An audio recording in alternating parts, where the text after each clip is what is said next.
Millions of barely used outboard engines, once the hottest commodity in boating, are now flooding the market for pennies on the dollar. Just 2 years ago, buyers waited months and paid premiums. Now, marinas and warehouses are overflowing with like-new motors that nobody wants. How did a record-breaking sales boom spiral into a historic collapse? The answer reveals a hidden reckoning that could upend everything we thought we knew about value on the water. In 2021, the outboard industry reached heights few thought possible. Shipments of new outboard engines surged past 684,000 units worldwide, with North America leading the charge. U.S. boat dealers reported more than 300,000 new powerboats sold that year alone, a figure not seen since before the 2008 financial crisis. Manufacturers like Mercury, Yamaha, Suzuki, and Honda raced to keep up, running factories at full tilt and adding new lines for high-horsepower models. Industry shipment reports from that period show production growing at a compound annual rate of more than 4%, with some quarters posting double-digit gains. The numbers tell the story of a market in overdrive. In the U.S., first-time boat buyers accounted for over 1 million new customers between 2020 and 2022, driving up both new and used outboard sales to unprecedented levels. Waiting lists stretched for months. Dealers placed bulk orders far above historical averages, hoping to secure inventory before it disappeared. In 2021, retail inventories were so depleted that even lightly used engines commanded prices close to new. Auction data from that time shows 150 horsepower outboards typically retailing for $10,000 to $15,000, selling above sticker price in some regions. The global outboard engine market, valued at over $10 billion in 2021, expanded rapidly as manufacturers invested in plant automation, new product launches, and overtime shifts. Reports from Fond du Lac, Wisconsin, and other major manufacturing hubs detail expanded assembly lines and surge hiring for technical roles. Suppliers, too, ramped up production of key components, from aluminum castings to electronic control modules, to keep pace with backlogged orders. Industry analysts tracking shipment volumes noted that by the end of 2021, the pipeline was stretched thin.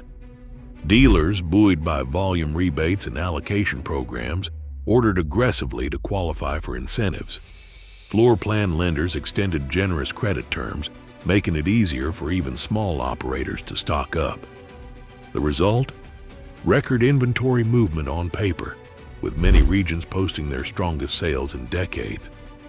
The hard data from 2021 stands as a benchmark for both the scale of the boom and the expectations that would shape every decision in the years that followed. In the summer of 2020, something unusual happened at boat dealerships across the country. Families who had never owned a boat before started lining up outside showrooms, some waiting hours just to speak with a salesperson. For the first time in decades, outboards became a symbol of freedom and escape. Social media filled with photos of new boaters on open water, celebrating birthdays, graduations, and even remote work from the deck. The sense of scarcity was everywhere.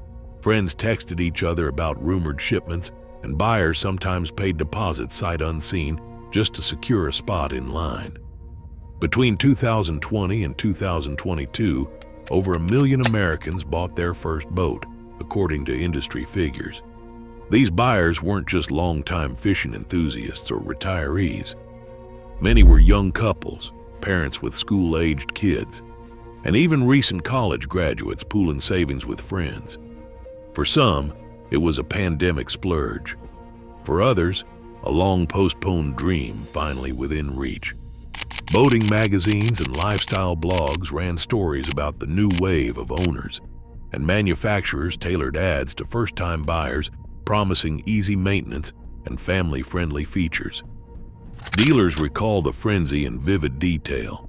By late 2021, it was common to see entire showroom floors empty by noon, with only a few demo models left behind. Waiting lists ballooned, sometimes stretching 6 months or more. Buyers would call from 3 states away, desperate to find a 90-horsepower Suzuki or a Yamaha 150. At auctions, bidding wars broke out over used engines that would have been overlooked in quieter years. Even seasoned boaters felt the pressure, worried that if they didn't act fast, they'd miss out for another season. The mood was electric but anxious. People swapped tips on Facebook groups about which dealers might have a shipment coming in, or how to track down a used outboard before prices climbed again. For many, the purchase was more than just a transaction. It was a ticket to a different life, a way to reclaim weekends and connect with family after months of isolation. In those years, outboards weren't just in short supply. They were woven into the social fabric, a marker of hope and possibility at a time when so much else felt uncertain. Inside the boardrooms of Mercury, Yamaha, and Suzuki, confidence ran high as 2022 gave way to 2023. The sales surge had not only emptied dealer lots but signaled, at least to the executive teams, a new era for boating. Factory managers reported backlogs stretching months. In response, leadership at Mercury approved a major expansion of their high-output V6 and V8 assembly lines, green-lighting investments in new automation and a larger workforce at Fond du Lac. By spring, similar moves echoed across the industry. Yamaha's marine division announced plans to reinforce large outboard production, integrating advanced robotics and longer shift rotations at their plants. Suzuki, too, committed to increased output for its top-end models, citing U.S. demand as justification for returning to pre-pandemic growth targets. Internal planning documents from these manufacturers, later referenced in trade press and analyst calls, reveal the scale of their ambition. Production forecasts anticipated continued double-digit growth, with some executive slide decks projecting that the pipeline backlog in North America and Europe would absorb every engine the factories could produce.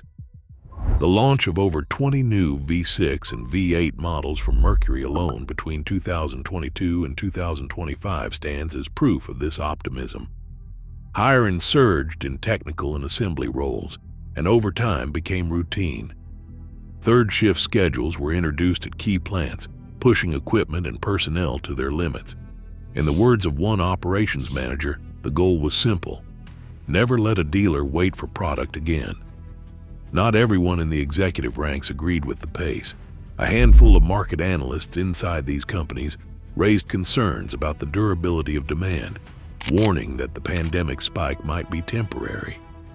Their cautions, recorded in meeting notes and internal emails, were often overshadowed by the urgency to capture top-line revenue and the fear of losing market share. With every new shift and expanded line, the industry's capacity ballooned. Suppliers, too, were swept up, signing multi-year contracts for aluminum castings and semiconductors to keep the flow of components uninterrupted. By mid-2023, the industry's production machine was running at full throttle, churning out engines at a rate not seen in decades. The decisions made in those conference rooms, expanding lines, adding shifts, and launching new models, would soon have consequences far beyond the factory floor. The supply pipeline, once a symbol of scarcity and potential, was now primed to flood the market. Sarah Kay keeps a spreadsheet open on her laptop, tallying the cost of every unsold outboard lined up in the marina's back lot. She's run this dealership on Lake Ozark for 30 years, but nothing in her career prepared her for the numbers staring back at her in 2025. More than $400,000 in inventory, most of it financed, all of it gathering dust. The engines are new, some still sealed in their crates, but the value drops with every passing month. The roots of her predicament trace back to a series of contracts she signed in 2022, floor plan agreements designed by manufacturers like Mercury and Yamaha. These deals promised big rebates if she crossed certain order thresholds. For Sarah, hitting those numbers meant doubling her usual spring order, 24 engines instead of 12, betting that the demand of the previous summer would hold. The math seemed simple: Each extra unit pushed her closer to a higher rebate tier. 2% back after 10 units, 5% if she hit 30. The difference could mean tens of thousands in bonus checks, enough to cover payroll through the slow winter months. But the fine print hid risks that only became clear as the market cooled. The loans that financed her inventory, known as floor plan loans, came with interest rates pegged to national benchmarks. In 2021, those rates were manageable, barely 4% above prime. By late 2023, they had climbed past 8%. For every engine that didn't sell within the first 6 months, the carrying costs doubled, then tripled. Worse, the agreements required regular principal payments, or curtailments, every 90 days. If she failed to move enough units, her rebates vanished, but the debt remained. Sarah remembers the calls from her manufacturer's sales rep, encouraging her to lock in allocation and chase the bonus. Declining the offer would have meant losing access to the most popular models the next year. So she signed, like hundreds of other small dealers across the country. Now, with the market flooded and buyers scarce, the incentives that once promised security have become a trap. She's cut her staff in half, mortgaged her home to keep the lights on, and spends nights awake calculating how many more months she can make the payments before the bank calls in the loan. The showroom, once bustling, feels more like a warehouse. Engines line the walls, each one a reminder of how quickly optimism can turn into liability when the numbers no longer add up. Miguel R. stands on the dock, looking at the outboard he bought in the summer of 2021. A 150 horsepower Suzuki, still gleaming, barely a scratch on the cowling. He remembers the day he signed the loan papers, putting 10% down on a $12,800 engine. The salesman told him it was built to last a lifetime, and for a while it felt like a promise. Miguel took his family out on the water every weekend that first summer, logging just over 40 hours by the time school started. After that, life sped up. By the end of 2022, the engine's electronic log showed only 61 hours of use. He isn't alone. Across the country, service centers and auction listings tell a similar story. Outboards from the boom years, many with fewer than 70 hours on the meter, are flooding the market. These engines, designed for 1,000 hours or more, are being sold off while still almost new. ECU downloads from dozens of dealer trade-ins confirm the pattern. Barely broken in, yet suddenly unwanted. By March 2025, Miguel needed to sell. His loan balance stood at $7,200, but the best trade-in offer he could find was $4,300. Private buyers scrolled past his online listing, drawn instead to the hundreds of similar engines, all advertised as like new, under 100 hours. He called his lender, hoping for options. The bank's answer was blunt. The market is saturated and negative equity is now common. After weeks of trying, Miguel gave up and arranged a voluntary surrender. In June, the engine was repossessed. The bank told him he was one of thousands, especially those who bought during the pandemic rush, now underwater on their loans. The numbers are stark. For every outboard sold during the boom, there are dozens now sitting in garages or marinas, barely used, their owners facing steep losses. For many, the excitement of new ownership has given way to frustration and regret. The resale value of these engines has collapsed, not because they failed, but because there are simply too many, too soon. The promise of reliability and lasting value has collided with a market reality no one saw coming. Now, like Miguel, countless owners are left with engines that look new, but carry the weight of a debt that's hard to shake. Outboard engines destined for American lakes and marinas are now packed by the hundreds into shipping containers bound for ports in West Africa, Southeast Asia, and South America. Exporters move quickly, buying up bulk lots from bankrupt dealers and auction houses. then rerouting engines overseas where emissions rules are looser and demand for affordable power remains strong. Trade analysts estimate that 44% of the surplus outboards from the 2025 liquidation wave are exported, many still gleaming, some with protective film left on the cowlings. In places like Lagos and Cartagena, these engines fetch a premium, outcompeting local supply and reshaping regional boating economies. At the same time, marine recyclers and salvage yards across the US and Europe have seen a sharp rise in volume. About 28% of the excess inventory is scrapped. Engines that fail to meet new regulatory standards or arrive damaged from repossession are stripped for parts or shredded for raw materials. Environmental groups have raised concerns about lax oversight in this process. Waste oil, heavy metals, and old electronics often escape proper handling, especially as underfunded recyclers struggle to keep pace. Manufacturers publish compliance reports, but critics say loopholes and inconsistent tracking make it easy for hazardous material to slip through the cracks. Not every engine leaves the country or is dismantled. A quarter of the oversupply, roughly 25%, filters into the gray market. Here, engines are sold through unregulated online marketplaces, off-the-books auctions, and informal dealer networks. Many buyers are drawn by steep discounts, but few realize that warranty support and service documentation may be missing or invalid. Some engines are misrepresented as newer than they are, or sold with hidden mechanical issues. Consumer advocates warn that the rush to move inventory has created fertile ground for scams and disputes, as desperate sellers and bargain hunters collide. The financial fallout extends beyond buyers and sellers. Floor plan lenders and marine finance companies now face a wave of defaults.